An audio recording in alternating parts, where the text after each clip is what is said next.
Hi guys, for today's video, I will teach you how to edit PDF documents on your iPhone. First, go to your App Store and download Microsoft Word. Once it's done, go to Safari. But first, make sure that you have a PDF file that you want to edit. After that, go to Safari and type PDF to Word. Then tap Convert PDF to Word. Click Select PDF File and select the PDF file that you want to edit. Then click Open at the top right corner. Then select Convert to Word. Click Download Word, then tap on Download.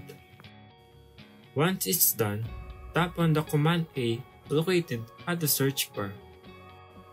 Select Download, then tap on the file. It will automatically open on a Microsoft Word app. And now, you can edit the file. And that's how you edit PDF documents on your iPhone. Thank you guys for watching this video and see you on my next tutorials.